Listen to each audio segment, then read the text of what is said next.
NTR trust భవన్లో సోమిరెడ్డి చంద్రమోహన్ రెడ్డి మాట్లాడుతున్నారు. ప్రత్యక్ష ప్రసారం ద్వారా చూద్దాం. పట్టిసీమ రాకూడదు, నదుల అనుసంధానం జరగకూడదు అనేది చాలా దురదృష్టకరంగా ప్రవర్తిస్తున్నారు జగన్మోహన్ రెడ్డి. వింత పోకడ కనిపిస్తూ ఉంది. ఈరోజు కాల్మనీ నేరస్తుల మీద కూడా సవ్యంగా అసెంబ్లీలో చర్చ జరగకూడదు, ఆ నేరస్తులని పోలీసులు చర్యలు తీసుకోకుండా ఆటంకాలు కల్పించాలనేది జగన్మోహన్ రెడ్డి ఉద్దేశంగా కనిపిస్తూ ఉంది. నేరస్తులను కాపాడే కుట్రలు జరుగుతూ ఉన్నాయి ఇక్కడ. లేకపోతే శాసనసభలో మీ గౌరవ శాసనసభ్యురాలు రోజా గారు ప్రవర్తించిన తీరుకి మీరు చర్య తీసుకొని ఉండాలా. నిన్న స్పీకర్ గారు కాదు, అసెంబ్లీ తీర్మానం ద్వారా కాదు రోజా గారిని కంట్రోల్ చేయాల్సింది. మీ పార్టీ జగన్మోహన్ రెడ్డి చర్యలు తీసుకొని ఉండాలా. ఒక ఉమెన్ లెజిస్లేటర్గా ఆమె ప్రవర్తించిన తీరు గత శాసనసభలో ఈరోజు ఒక సభా నాయకుడి దగ్గరికి వచ్చేసి ఆమె వాడిన భాష, ఒక దళిత సభ్యురాలు కంటతడి పెట్టించడం, ఒక మంత్రిని ఏడిపించడం, దళిత మంత్రిని, ఇవన్నీ జరిగిన పరిణామాలు చూసిన తర్వాత శాసనసభలో డ్యాన్సులు వేస్తుంటే ముఖ్యమంత్రి గారి దగ్గరికి వచ్చి నువ్వు కామ ముఖ్యమంత్రివే అని చెప్పేసి మాట్లాడుతుంటే, సెక్స్ ర్యాకెట్ ముఖ్యమంత్రి అని చెప్పి మాట్లాడుతుంటే ఏం పనిష్ ఏ విధంగా ఆమెను శిక్షిస్తే సరిపోతుందంటారు? ఆమె శాసనసభలో సస్పెండ్ చేస్తే దానికోసం శాసనసభ రోజా లేకుండా శాసనసభ జరగదు అని చెప్పేసి జగన్మోహన్ రెడ్డి చెప్తుంటే, అంటే రోజా గారి కోసం ప్రజల ప్రయోజనాలు తాకట్టు పెట్టాలనా? శాసనసభ సమయాన్ని తాకట్టు పెట్టాలనా?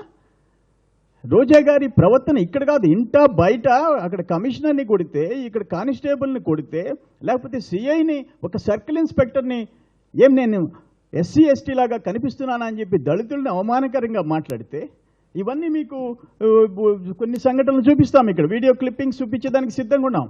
కానీ అటువంటి రోజా గారిని వెనకేసుకొని వచ్చేసి మీరు నిన్న నీ వైకాపా మీ శాసనసభ్యురాలు జగన్మోహన్ రెడ్డి సమక్షంలో, జగన్మోహన్ రెడ్డి సభాధ్యక్షతన చింతపల్లిలో చంద్రబాబు నాయుడు గారి తల నరుకుతామంటే ఏదో జగన్మోహన్ రెడ్డి యాబ్సెన్స్లో కాదు, జగన్మోహన్ రెడ్డి పక్కన కూర్చొని ఈరోజు రోజా గారు బాబు గారిని సీటుకి ఎదురుగా వెళ్ళి జగన్మోహన్ రెడ్డి సాక్షాత్తు ప్రతిపక్ష నాయకుడు తన ఎమ్మెల్యేలని సభానాయకుడు కుర్చీ వైపు పంపించేస్తూ ఉంటే, పోండి చంద్రబాబు నాయుడు మీదకని ఎప్పుడన్నా చూసామా అని చెప్పేసి అడుగుతూ ఉండా. మొన్న ఈశ్వరి గారు, నిన్న రోజా గారు ఇద్దరు జగన్మోహన్ రెడ్డి సమక్షంలో ముఖ్యమంత్రి గారిని ఘోరమైన భాష వాడుతుంటే, శాసనసభకి అవమానాలు చేస్తుంటే, ఇదేమన్నా సినిమాల్లో నటించడమా? ఆమె నడుము ఆమె చాలా సన్నగా ఉందని చెప్పేసి డ్యాన్స్లు వేస్తుందా శాసనసభలో, అసెంబ్లీలో? అవి మేము చూడాలనా? శాసనసభ నిన్న కేవలం రోజా కోసం శాసనసభ జరిగేదానికి లేదని చెప్పేసి మ్యాండేట్ ఇస్తాడా జగన్మోహన్ రెడ్డి? శాసిస్తాడా? ఒక రోజు శాసనసభ జరిగితే దాదాపు డైరెక్ట్గా అసెంబ్లీకి కానీ లేకపోతే డిపార్ట్మెంట్స్కి కానీ అన్నిటి కలిసి ₹1 కోటి ప్రజాధనం ఖర్చు అవుద్ది. శాసనసభ సమావేశాల్లో ముఖ్యమంత్రి గారు డైరెక్ట్గా మీరు బాక్సైడ్ దగ్గర నుంచి, కాల్మనీ దగ్గర నుంచి, అంబేద్కర్ గారి దగ్గర నుంచి, లేక ఇతర సంక్షేమ కార్యక్రమాల గురించి ఏం ఇష్యూస్ ఉంటే అన్నీ మేము మాట్లాడేదానికి ముఖ్యమంత్రి గారే నోట్ ఇచ్చి, స్టేట్మెంట్ ఇచ్చి దాని మీద చర్చ పెడతామంటే మీరు ఒప్పుకోరా? ఇటువంటి ప్రవర్తన. అందుకనే నేనేమంటానంటే రోజా గారి ప్రవర్తనని అధికారులు, పోలీసు అధికారులు కానీ ప్రభుత్వం కానీ కట్టడి చేయాలని చెప్పి అంటుండా. ఆమెమి లేడీ రౌడీలాగా, లేడీ డాన్ లాగా ప్రవర్తిస్తే ఒప్పుకోము.